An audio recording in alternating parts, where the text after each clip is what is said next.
ಕಿನ್ನಿಗೋಳಿ ಸಮೀಪದ ಪಕ್ಷಿಕೆರೆ ಅವನು ಕಾರ್ತಿಕ್ ಭಟ್ ಅಂತ ಹೇಳಿ. ನೋಡಿ ಅಸಲಿ ಕತೆ ಏನಂತ ಹೇಳಿದ್ರೆ, ನೀವು ಜೀವನ ಶೈಲಿಯನ್ನು ರೂಪಿಸಿಕೊಂಡ ನಂತರ ಆ ಶೈಲಿಗೆ ನೀವು ಹೊಂದಾಣಿಕೆ ಆಗದೇ ಇದ್ದರೆ ನಿಮ್ಮ ಮೇಲೆ ಆರ್ಥಿಕ ಒತ್ತಡ ಬೀಳ್ತದೆ. ಆ ಆರ್ಥಿಕ ಒತ್ತಡವನ್ನು ನಿಭಾಯಿಸಲಿಕ್ಕೆ ಆಗದೇ ಇದ್ದರೆ ಇಂತಹ ದುರಂತಗಳು ಸಂಭವಿಸ್ತವೆ. ಅದಕ್ಕೆ ಅತ್ಯಂತ ಒಳ್ಳೆಯ ಉದಾಹರಣೆ ಅಂದರೆ ಪಕ್ಷಿಕೆರೆಯ ಕಾರ್ತಿಕ್ ಭಟ್ ಉದಾಹರಣೆ. ಕಾರ್ತಿಕ್ ಭಟ್ ತನ್ನ ಸಹೋದರಿಯರು, ತಂದೆ ತಾಯಿ ಒಂದಿಗೆ ಇದ್ದವನು. ನೈಜೀರಿಯಾದಲ್ಲಿ ಕೆಲಸ ಮಾಡ್ತಾ ಇದ್ದ. ಅಲ್ಲಿ ಒಳ್ಳೆಯ ಸಂಬಳ ಇತ್ತು, ಐಷಾರಾಮಿ ಬದುಕಿಗೆ ಒಗ್ಗಿಕೊಂಡಿದ್ದ. ಅಕ್ಕಂದರಿಗೆ ಮದುವೆ ಆದ ನಂತರ ಅವನಿಗೂ ಮದುವೆ ಮಾಡಬೇಕು ಅಂತ ಹೇಳಿ ಅವರ ಕನಸಾಗಿತ್ತು. ಅದಕ್ಕಾಗಿ ಅವರು ಶಿವಮೊಗ್ಗ ಮೂಲದ ಹೆಣ್ಣನ್ನು ನೋಡಿ ಮಾತನಾಡಿಯೇ ಮನೆ ತುಂಬಿಸಿಕೊಂಡದ್ದು. ಕಾರ್ತಿಕ್ ಭಟ್ನ ತಂದೆ ತಾಯಿ ಅಲ್ಲಿ ಪಕ್ಷಿಕೆರೆಯಲ್ಲಿ ಕಾರ್ತಿಕ್ ಎಂಬ ಹೆಸರಿನ ಒಂದು ಸಣ್ಣ ಹೋಟೆಲ್ ನಡೆಸ್ತಾ ಇದ್ರು. ಅವರಿಗೆ ಅದು ಜೀವನಾಧಾರ ಆಗಿತ್ತು. ಅದೇ ಹೋಟೆಲ್ನಲ್ಲಿ ದುಡಿದು ಆ ದಂಪತಿ ತನ್ನ 3 ಮಕ್ಕಳನ್ನು ಬೆಳೆಸಿದ್ರು. ಅವರಿಗೆ ವಿದ್ಯಾಭ್ಯಾಸ ಕೊಡಿಸಿದ್ರು. 2 ಹೆಣ್ಮಕ್ಕಳ ಮದುವೆಯನ್ನು ಮಾಡಿದ್ರು. ಅವರಿಗೆ ಸ್ವಂತ ಒಂದು ಮನೆ ಕಟ್ಟಬೇಕು ಎನ್ನುವಂತ ಕಾಣಿಸಿದ್ರು. ಅದು ಮಕ್ಕಳ ವಿದ್ಯಾಭ್ಯಾಸ, ಬಾಕಿ ಖರ್ಚು ಇದನ್ನೆಲ್ಲ ನಿಭಾಯಿಸುವಲ್ಲಿ ಸುಸ್ತಾಗಿದ್ರು.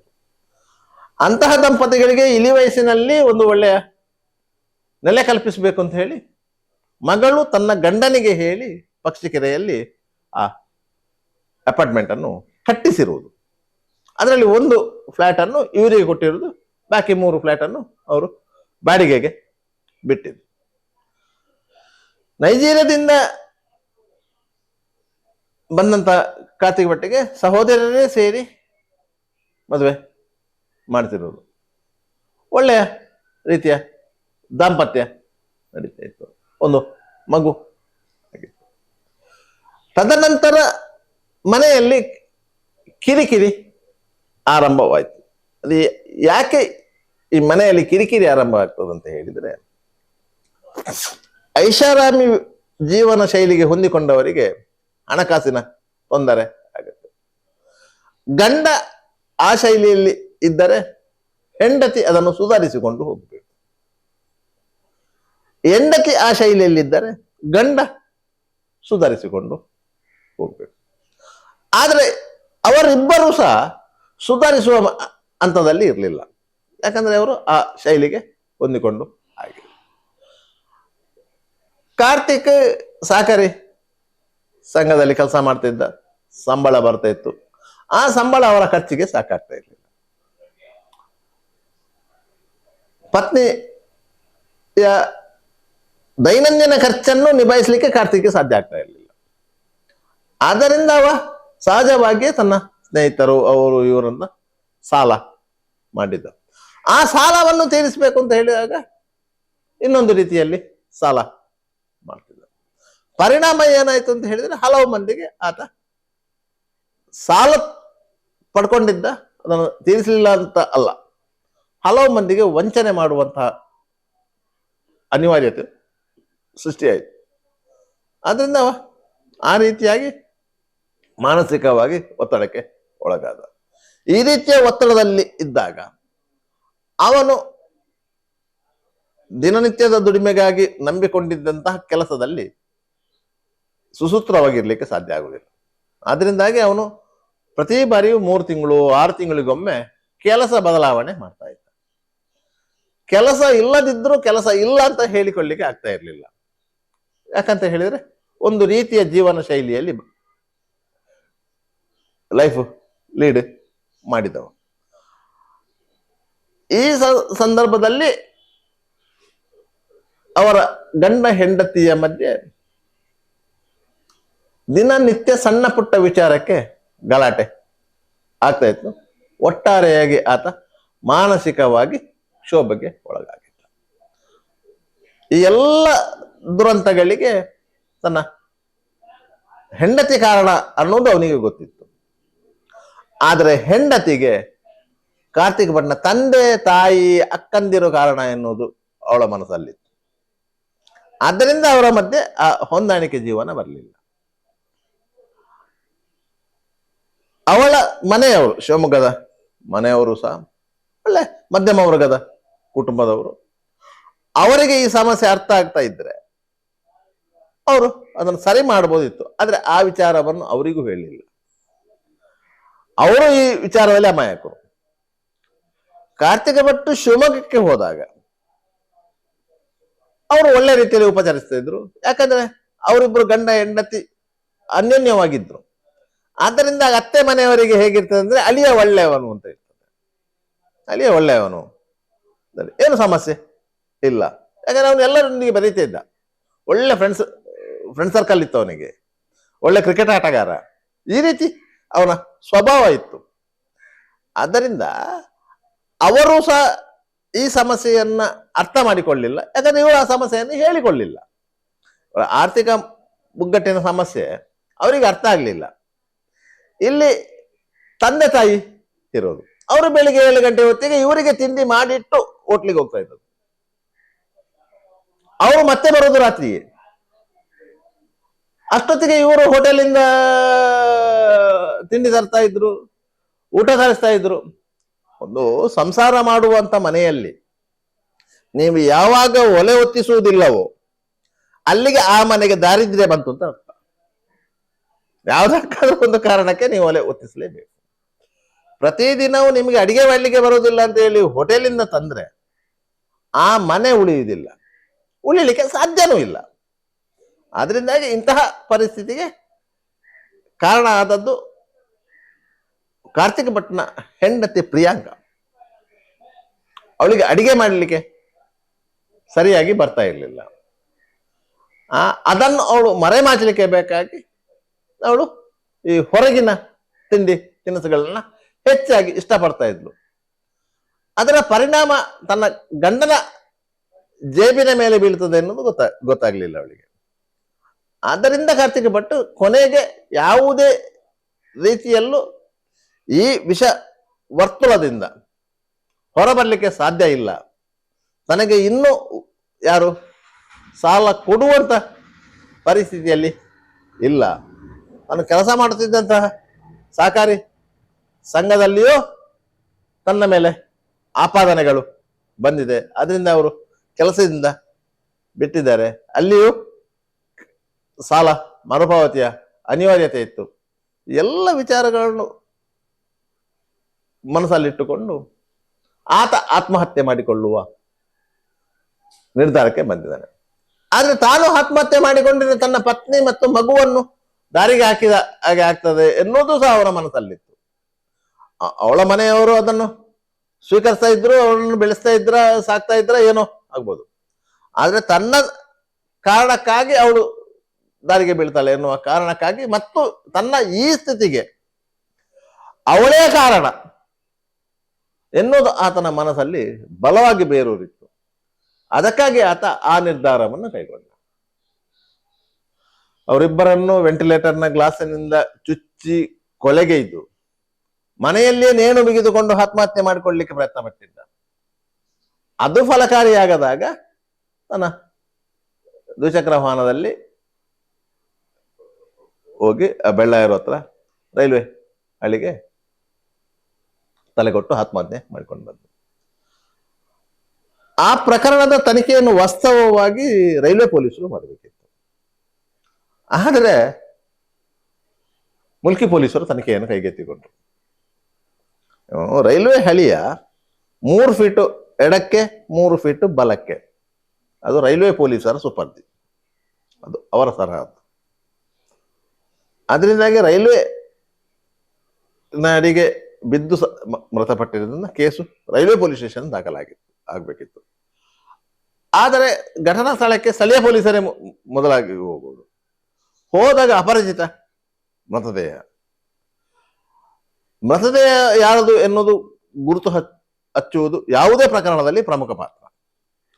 ಪೊಲೀಸರು ಅದನ್ನು ಪ್ರಯತ್ನ ಪಟ್ಟರು, ಅದನ್ನು ರೈಲ್ವೆ ಪೊಲೀಸರು ಪ್ರಯತ್ನ ಪಡೋದಕ್ಕಿಂತ ಸ್ಥಳೀಯ ಪೊಲೀಸರಿಗೆ ಅನುಕೂಲಗಳು ಜಾಸ್ತಿ, ಯಾಕಂದ್ರೆ ಸಂಪರ್ಕಗಳು ಜಾಸ್ತಿ. ಆದ್ರಿಂದಾಗಿ ಅವರಲ್ಲಿ ಅವರ ಜೇಬಿನಲ್ಲಿ ಟೂ ವೀಲರ್ನ ಕೀ ಇತ್ತು. ಆದ್ರಿಂದ ಇಲ್ಲೆಲ್ಲ ಒಂದು ಟೂ ವೀಲರ್ ಇರ್ಬೋದು ಅಂತ ಹೇಳಿ ಪೊಲೀಸರ ಊಹೆ ಆಗಿತ್ತು. ಪರಿಣಾಮವಾಗಿ ಅಲ್ಲಿ ದೇವಸ್ಥಾನದ ಹತ್ತಿರ ಕೆನಟಿಕ ಹೊಂಡ ಟೂ ವೀಲರ್ ನಿಂತು ನೋಡುವಾಗ ಅದು ಅದೇ ಕರ್ನಾಟಕದ ಒಂದು ಕೀ, ಮತ್ತೆ ಅದರಲ್ಲಿ ಮನೆಯ ಕೀ ಇತ್ತು. ಮನೆಯಲ್ಲಿ ಅಂತ ಗೊತ್ತಿರಲಿಲ್ಲ. ಆದ್ರಿಂದ ಆ ಕರ್ನಾಟಕ ಹೊಂಡದ ನಂಬರ್ನ ಆಧಾರದಲ್ಲಿ RC ರಿಜಿಸ್ಟ್ರೇಷನ್ ಸರ್ಟಿಫಿಕೇಟ್ ಗಾಡಿದ್ದು ಅದನ್ನು ವೆರಿಫೈ ಮಾಡಿದ್ರು. ಯಾಕಂದ್ರೆ ಪೊಲೀಸರದೊಂದು ಆ್ಯಪ್ ಇದೆ, ಆ ಆ್ಯಪಲ್ಲಿ ಆ ನಂಬರನ್ನು ಸ್ಕ್ಯಾನ್ ಮಾಡಿದರೆ ಇಡೀ ಗಾಡಿಯ ಡೀಟೇಲ್ ಬರ್ತದೆ. ನೋಡೋದು ಅಡ್ರೆಸ್ಸು ಪಕ್ಷಿಕೆರೆದ್ದು ಇತ್ತು, ಅವನ ಹೆಸರಲ್ಲಿ ಗಾಡಿ ಇತ್ತು. ಹಾಗೆ ಸೀದಾ ಆ ಅಡ್ರೆಸ್ಸಿಗೆ ಹೋಗಿದ್ದಾರೆ. ಓಡೋಗ ಮನೆ ಬೀಗ ಹಾಕಿತ್ತು.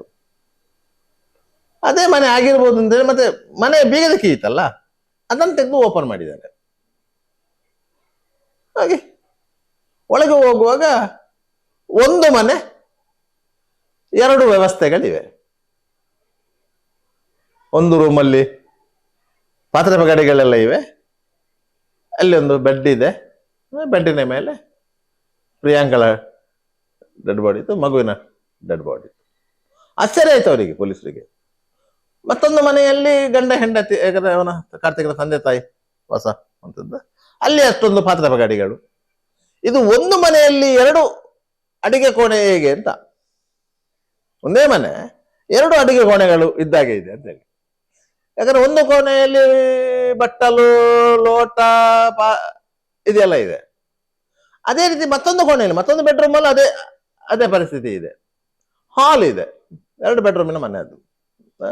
ಹಾಗೆ ಇವರಿಗೆ ಕಲ್ತಾ ಇದೆ ಇದು ಇದರೊಳಗೆ ಏನೋ ಒಂದು ಸಮಸ್ಯೆ ಇದೆ ಅಂತೇಳಿ. ಮತ್ತೆ ವಿಚಾರ ಹೊರ ಜಗತ್ತಿಗೆ ಗೊತ್ತಾಯ್ತು. ಪೊಲೀಸರ ತನಿಖೆ ಆರಂಭವಾದಾಗ ಪ್ರಿಯಾಂಕಳ ಮನೆಯವರು ಮೊದಲಿಗೆ ಆಘಾತರಾಗವರು. ಯಾಕಂದ್ರೆ ಅವರು ಹೆಣ್ಣು ಕೊಟ್ಟವರು, ಶಿವಮೊಗ್ಗದವರು. ಅವರ ಮನಸ್ಸಲ್ಲಿ ಏನಿರ್ತದೆ, ಕಾರ್ತಿಕನ ಮನೆಯವರು ನೀಡಿದಂತಹ ಕಿರುಕುಳದಿಂದ ನಮ್ಮ ಅಳಿಯ ಮಗಳನ್ನು ಕೊಂದು ಆತ್ಮಹತ್ಯೆ ಮಾಡಿಕೊಂಡಿದ್ದಾನೆ ಎನ್ನುವ ಭಾವನೆ ಅವರ ಮನಸ್ಸಲ್ಲಿ ಬಂದಿದೆ. ಯಾಕಂದ್ರೆ ಕಾರ್ತಿಕ್ ಶಿವಮೊಗ್ಗಕ್ಕೆ ಹೋದ ಸಂದರ್ಭದಲ್ಲಿ ಬರೀ ಚೆನ್ನಾಗಿ ಇರ್ತಾ ಇದ್ದಲ್ಲ, ಅವನು ಇಂಥ ವಿಚಾರವನ್ನು ಯಾವುದನ್ನು ಹೇಳ್ಕೊಳ್ತಾ ಇರಲಿಲ್ಲ, ಪ್ರಿಯಾಂಕನೂ ಹೇಳ್ಕೊಳ್ತಾ ಇರಲಿಲ್ಲ. ಅದರಿಂದಾಗಿ ಅವರಿಗೆ ತನ್ನ ಮಗಳ ಸಂಸಾರ ಚೆನ್ನಾಗಿದೆ ಅಂತ ಅರ್ಥ. ಯಾಕೆ ಅದೇ ಸಂಸಾರದಲ್ಲಿ ಈ ರೀತಿಯ ಘಟನೆ ಆಯ್ತೋ ಅದಕ್ಕೆ ಕಾರಣ ಕಾರ್ತಿಕನ ಮನೆಯವರು ಅಂತ ಹೇಳಿ. ಆದ್ದರಿಂದ ಅವರು ಆ ಸಂಶಯದ ಮೇಲೆ ಕಾರ್ತಿಕನ ತಾಯಿ ಮತ್ತು ಅಕ್ಕನ ಮೇಲೆ ಕಂಪ್ಲೇಂಟ್ ಕೊಟ್ಟಿದ್ದಾರೆ. ಪೊಲೀಸರು ಕೇಸ್ ರಿಜಿಸ್ಟರ್ ಮಾಡಿದ್ದಾರೆ, ಅವರನ್ನು ಬಂಧಿಸಿದ್ದಾರೆ.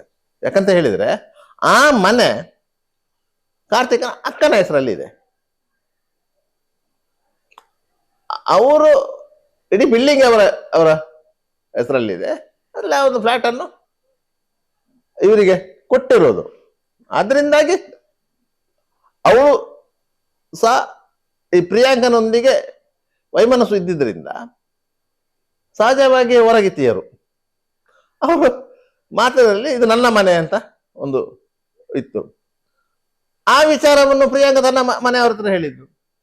ಮನೆಯನ್ನು ನನ್ನ ಗಂಡಂದಲ್ಲ, ಅದು ಅವರ ಅಕ್ಕ ಒಂದು ಮನೆ ಅಂತೇಳಿ. ಆ ವಿಚಾರದಲ್ಲಿ ಗಲಾಟೆ ಆಗಿರ್ಬೋದು.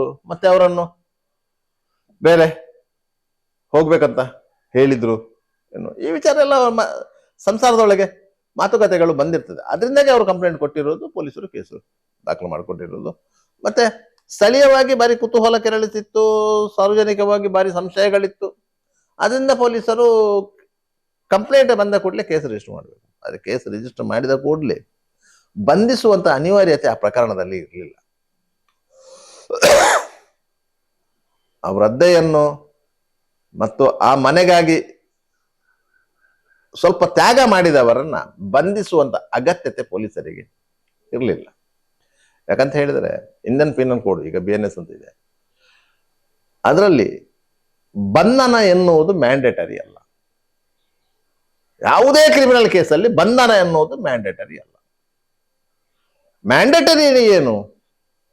ಆ ಪ್ರಕರಣಕ್ಕೆ ಸಂಬಂಧಿಸಿದಂತೆ ಮೆಟೀರಿಯಲ್ ಎವಿಡೆನ್ಸ್ ಬೇಕಿದ್ದರೆ ಮಾತ್ರ ಆರೋಪಿಯ ಬಂಧನ ಅಗತ್ಯ. Material evidence. ಈಗ ಪ್ರಿಯಾಂಕಾ ಮರ್ಡರ್ ಆಗಿದೆ, ಮಗು ಹೃದಯ್ ಮರ್ಡರ್ ಆಗಿದೆ. ಯಾವುದರಿಂದ ಚುಚ್ಚಿದ್ದು?